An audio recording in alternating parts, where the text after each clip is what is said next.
Hello everyone, I welcome you all to Study Squad and it's time to start today's session. आज के session में हम cover करेंगे आपकी डेली न्यूज एनालिसिस जो होने वाली है फ्रॉम द हिंदू. देन हम कवर करेंगे आपका करंट अफेयर का पोर्शन एंड लास्टली आपका वोकैब का पार्ट. और ये सब कुछ होगा सिर्फ और सिर्फ 10 मिनट्स के अंडर. आई नो ये सेशन आपका थोड़ा सा लेट आ रहा है आज. It's just because of my personal health issues. Weather थोड़ा सा ख़राब चल रहा है, इस वजह से थोड़ी हेल्थ डाउन है और सेशन थोड़ा लेट हो गया है. I try to bring this session as early as possible so that आपकी जो मॉर्निंग का, अगर आप देख रहे हो आज जो मॉर्निंग में वो कैब सेशन है उसके आसपास ये सेशन लाने का हम ट्राई करेंगे. अगर आपने नहीं चेकआउट किया है अभी तक डेली वो कैब का सेशन, यहाँ पे आपको वो कैब मिलती है सिर्फ और सिर्फ 5 मिनट्स के अंदर. सो ज़रूर जाके चेकआउट कीजिएगा. It's a good session, it will help you guys अगर आप किसी भी गवर्नमेंट एग्जाम की प्रिपरेशन कर रहे हो. ओके, सो हम ट्राई करेंगे सेशन को भी जल्दी लाने का. ओके, प्लस सब्सक्राइब करना मत भूलना हमारे चैनल को सो दैट एवरी डे जब ये आपका सेशन आए तो आपके पास नोटिफिकेशन पहुंच जाए. प्लस आपका जो कट ऑफ है, एक्सपेक्टेड कट ऑफ की वीडियो भी आ चुकी है. ओके, इसी चैनल पर है वो, सो ज़रूर जाके चेकआउट कीजिएगा. अगर आपने CDS दिया है एग्ज़ाम तो जाके देखिएगा कि आपकी कट ऑफ किसके अलाउंड बैठ रही है, कितने चांसेस है, आपका क्या नेक्स्ट स्टेप होना चाहिए. अगर आपकी कट ऑफ अच्छी है, अगर आपकी कट ऑफ 95 से अबव बैठ रही है सो प्लीज़ अभी से ही SSB की प्रिपरेशन में लग जाइएगा. Okay, because this is the golden period. आप अभी SSB की प्रिपरेशन करोगे तो आपको बहुत बेनिफिशियल लगेगा आगे जाके. ओके, हरी भी नहीं रहेगी. प्लस FCAT का भी रिजल्ट अगर आपने दिया है, FCAT का रिजल्ट थोड़े दिन में आ ही जाएगा तो आपको तभी उसी टाइम जिस टाइम FCAT का रिजल्ट आता है तभी आपको SSB की डेट्स भी फिल करनी होती है. सो अभी से ही प्रिपरेशन में लग जाइए. विद दैट बीइंग सेड हम स्टार्ट करते हैं आज का सेशन. आज का सेशन काफ़ी इंटरेस्टिंग है, काफ़ी सारी नई स्कीम्स आई हैं, करंट अफेयर्स भी काफ़ी इंटरेस्टिंग है. सो ज़रूर पूरा सेशन देखिएगा. जितने क्वेश्चंस पूछे जाए आंसर ज़रूर कीजिएगा कमेंट्स में. आ जाते हैं आज की पहली न्यूज़ पर. सो आज की पहली न्यूज़ है about the health cover for 70+.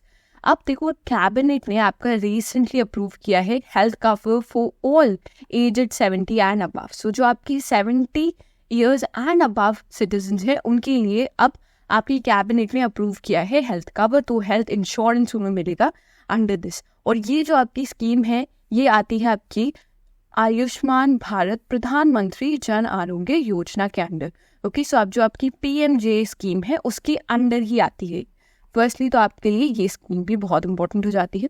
अब इन्होंने ट्राई किया है कि जो आपकी ऑलरेडी PMJ स्कीम है उसे एक्सपैंड कर दिया है.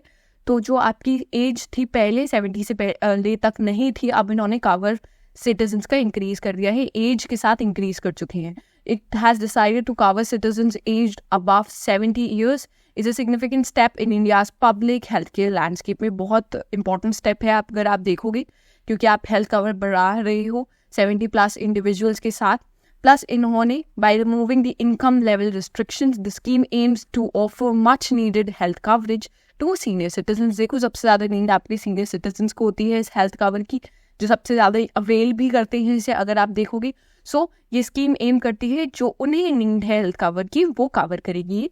Plus addressing their growing health care needs in the face of rising medical cost increase हो रही है और वो सबसे ज़्यादा इश्यूज आपकी फेस करते हैं. तो it's a very positive step अगर आप देखोगे. Each beneficiary aged above 70 and above will receive a new health card insuring streamline access to health care benefits. तो उन्हें उनका स्पेसिफिक अलग कार्ड दिया जाएगा. देखो, अगर आप PMJ स्कीम की बात करते हो, दिस प्रधानमंत्री जन आरोग्य योजना स्कीम की बात करते हो, इसमें ये लोग फैमिलीज कवर करते थे पहले. ठीक है, अगर आप एक फैमिली से हो, अगर आप इकोनॉमिकली वीकर फैमिली से हो तो वो फैमिली को कवरेज प्रोवाइड करती थी. ठीक है, अब जो इन्होंने करा है फॉर द सीनियर सिटीजन्स, इसमें जो आपकी सीनियर सिटीजन्स है उनको स्पेसिफिकली अलग दिया जा रहा है.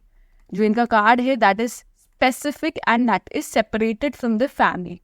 तो फैमिली से अलग जाके इनका इंश्योरेंस है, so they can avail it on their own. Okay, so this is a very positive step. Since we are talking about our PMJ scheme, थोड़ा सा इसके बारे में पढ़ लेते हैं. ये स्टैटिक से ही रिलेटेड है, इंपॉर्टेंट है. जो आपकी स्कीम है it is world's largest health insurance scheme fully financed by your government. So centre funded scheme है आपकी, world's largest health insurance scheme है. पहली बात ये याद रखेंगे. इससे ही एक क्वेश्चन आ जाता है जो आप मुझे कमेंट्स में आंसर करोगे. एक और स्कीम है जो इंडिया की है आपकी, that is the world's largest employment scheme. Employment provide करती है वो आपके अनस्किल्ड वर्कर्स को और सेमी स्किल्ड वर्कर्स को। सो कौन सी स्कीम है, बहुत बार हम स्टडी करते हैं उसे, ठीक है, तो उसको ज़रूर मेंशन करना, उसका ईयर मेंशन करना कब स्टार्ट हुई थी वो। अब ये जो आपकी स्कीम है, coming back to the scheme, ये लॉन्च हुई थी आपकी 2018 में। It offers sum insured of ₹5 lakh per family for secondary care and tertiary care. So देखो, एक फैमिली है उसको 5 लाख पर फैमिली देते हैं ये for secondary and tertiary care. Plus इसके साथ इन्होंने अब क्या ऐड कर दिया है, इनके जो सीनियर सिटीजन है जो 70 अबव है उनके लिए अलग आपका इंश्योरेंस आएगा। इसमें जो हेल्थ बेनिफिट पैकेजेस हैं, cover surgery, medical, day care treatment and cost of medicine and diagnostics. Funding अगर हम बात करते हैं 60-40 शेयर करता है, 60 आपका सेंटर देता है एंड जो आपका 40 है वो आपकी स्टेट देती है। For all states and UTs with their own legislature, जिनके पास ओन लेजिस्लेचर है वहाँ पर आप ये देखोगे। अदरवाइज अगर हम नॉर्थ ईस्ट स्टेट्स की बात करते हैं या JNK की बात करते हैं, वहाँ पर 90-10 रहता है। सेंटर आपका 90% कॉन्ट्रीब्यूट करता है और 10% आपकी स्टेट कॉन्ट्रीब्यूट करती है यहाँ पर। अगर एंड उत्तराखंड में भी plus 100% centre funding for UTs without legislature, ये भी आपको याद रखना है, ठीक है। इसकी नोडल जो आपकी मिनिस्ट्री है that is your national health authority has been constituted as an autonomous entity under the society registration act 1860। So इसकी जो मेन, अगर आप मिनिस्ट्री की बात करते हैं, जो क्वेश्चन आ सकता है तो that is your national health authority NHA, okay. Next news पे आते हैं। नेक्स्ट आपकी काफ़ी इंपॉर्टेंट न्यूज़ है, इस पर मुझे बहुत ज़्यादा लगता है कि इसके पे क्वेश्चन इसके नेम पर भी आ सकता है आपका। This is bio E3 scheme है आपकी। Firstly, what does it stand for? It stands for biotechnology for economy, environment and employment. एक बार और रिपीट करेंगे, it stands for biotechnology for economy, environment and employment. All these 3 E's you guys need to remember. इस पे question आने के high chances हैं, okay. सो ये policy है, ये एम करती है at transforming industrial and manufacturing processes to become more sustainable and environment friendly. Basically आप बायोटेक्नोलॉजी को यूज़ कर रहे हो इन तीनों ही सेक्टर में, इकोनॉमी, एनवायरनमेंट एंड एम्प्लॉयमेंट के सेक्टर में, ताकि आप यहाँ पर ट्रांसफॉर्म करो, ग्रो करो इन पर्टिकुलर एरियाज पे।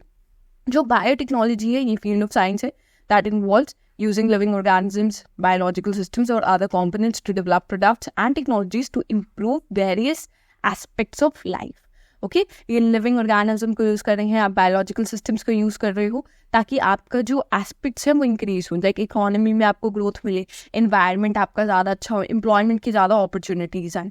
ये जो पॉलिसी है this is aligned with other recent government missions like your artificial intelligence mission, quantum mission, green hydrogen mission के साथ ही आपका मिशन कंबाइन करता है, ये पॉलिसी साथ में आती है, ठीक है। अब देखो, ये जो बेसिक आपकी बायोटेक्नोलॉजी से रिलेटेड है, मेन पर्पस क्या है, जब आप इकोनॉमी में या अगर बायोटेक्नोलॉजी में आप ग्रोथ लेकर आ रहे हो तो आपकी इकोनॉमी भी ग्रो करेगी। इन्वायरमेंट में आपको चाहिए, क्लाइमेट चेंज हो रहा है तो उसके लिए आपको बेटरमेंट चाहिए। अगर आप इस पर्टिकुलर बायोटेक्नोलॉजी को यूज़ करते हो तो आपको लोग भी चाहिए होंगे, तो आपका एम्प्लॉयमेंट भी जनरेट होगा अंडर दिस पॉलिसी, ओके। यहाँ पर अगर आप देखते हो जो आर्टिकल आया है, organ on chip tech could boost your bio E3 objective to personalized medicine। अब ये ऑर्गन ऑन चिप टेक किसकी बात कर रहे हैं, ठीक है, वो भी डिस्कस करेंगे हम।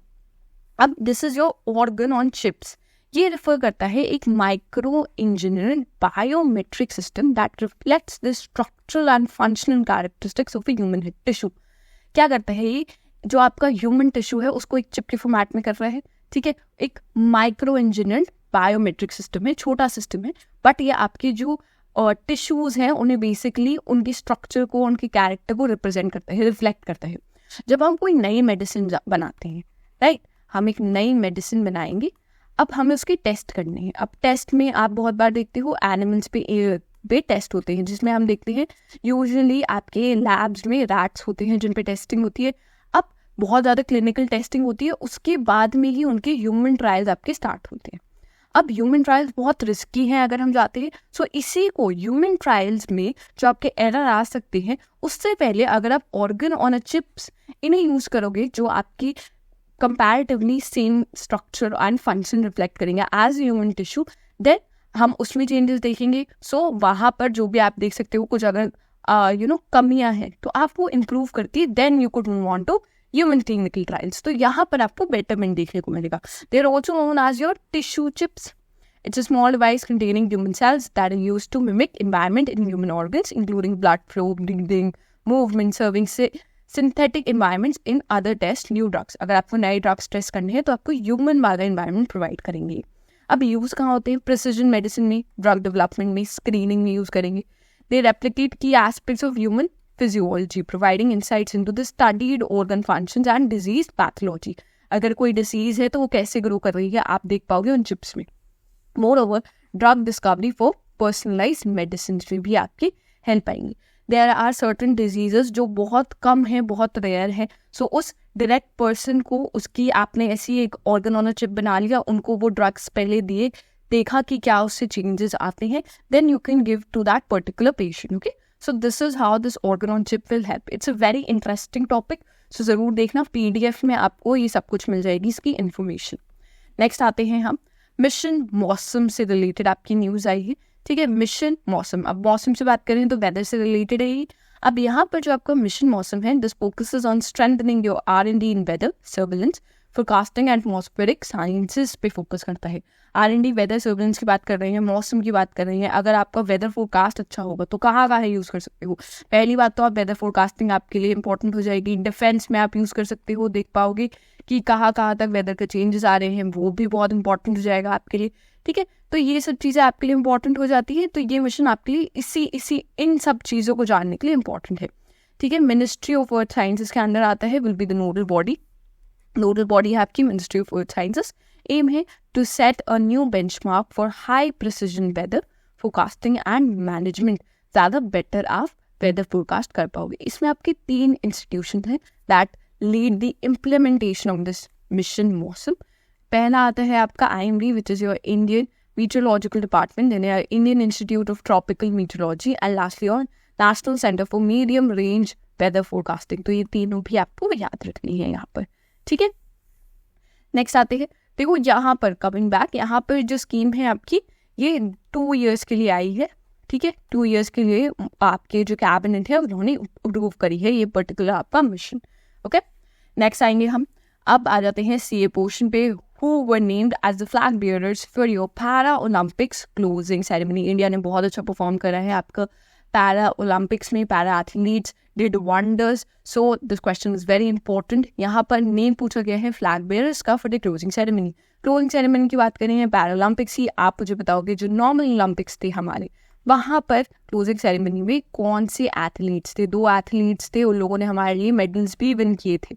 ठीक है, बहुत ज़्यादा मेडल्स विन किए थे उन लोगों ने हमारे लिए, तो याद होगा आपको उन दोनों का नेम, कमेंट्स में जरूर बताइएगा। यहाँ पर आंसर है आपका हरविंदर सिंह एंड प्रीति पाल। नेक्स्ट आ जाते हैं, देखो इंडिया ने एंड करा है with a total of 29 medals, including 7 gold रहे हमारे, 9 सिल्वर रहे और 13 ब्रॉन्ज रहे, और इंडिया की पोजीशन थी 18th आपके पैरा ओलंपिक्स में। नेक्स्ट आते हैं, which class of vessels was recently launched by India to bolster its naval capabilities for anti-submarine warfare। अब देखो, अगर आपने यहाँ लास्ट सेशन देखा होगा तो आपको पता होगा इनके बारे में। ठीक है, 2 आपकी नई एंटी सबमरीन्स की बात कर रहे हैं। पहली बात क्लास है आपकी माही क्लास। ओके, थोड़ा सा और डिस्कस करेंगे। यहाँ पर जो माही क्लास ऑफ शिप्स है, they are equipped with indigenously developed state of the art underwater sensors है इनमें।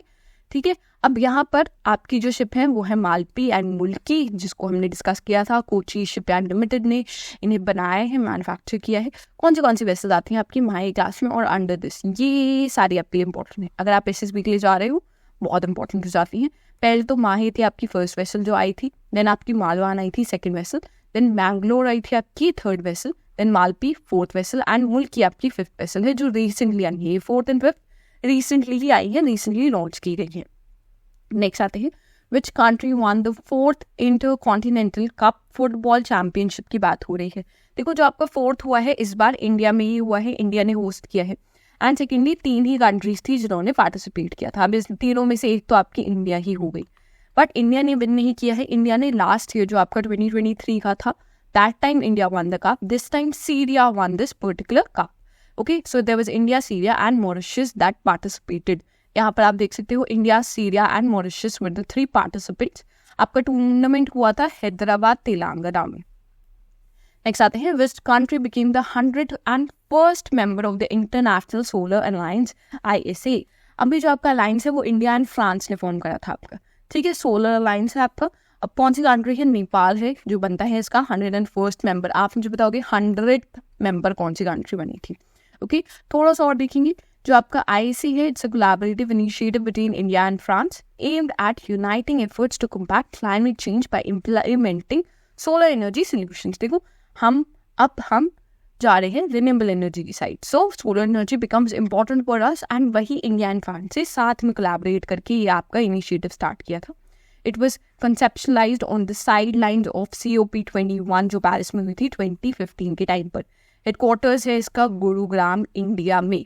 ये इंपॉर्टेंट है, ये काफ़ी ज़्यादा इंपॉर्टेंट है। क्वेश्चन डायरेक्ट आने की 100% चांसेस होते हैं इन जैसे टॉपिक्स पे। नेक्स्ट आएंगे, who became the first ever school girl champion at the Asian youth boxing championship. Big thing, Indian है यहाँ पर, नेम इज दीपाली थापा। आप यहाँ पर इनकी इमेज देख सकते हो। नेक्स्ट आ जाते हैं, देखो अगर आपने हमारी डेली वोकैब नहीं देखा है तो ज़रूर जाके चेकआउट कीजिएगा। 5 मिनट्स में you will get a daily dose of vocabulary. रोज़ 9 AM आ जाता है आपका सेशन, 5 मिनट का सेशन होता है। ज़रूर देखिएगा। किसी भी एग्जाम की प्रिपरेशन कर रहे हो, किसी भी गवर्नमेंट एग्जाम की, तो आपके लिए बहुत ज़्यादा हेल्पफुल रहेगा। नेक्स्ट आते हैं हम क्वेश्चन फॉर द डे पे। बहुत ईजी क्वेश्चन है, सबने देखा होगा। There was also a movie made on this particular question, so comments में ज़रूर आंसर कीजिएगा। बाकी जितने क्वेश्चन पूछे हैं वो भी आंसर कीजिएगा। With that, we come to an end of this particular session. I hope you guys like this session. You share the session with all your friends. Comments में सारे आंसर कीजिएगा. And lastly, subscribe to our channel. With that being said, we'll end the session here. Thank you for watching.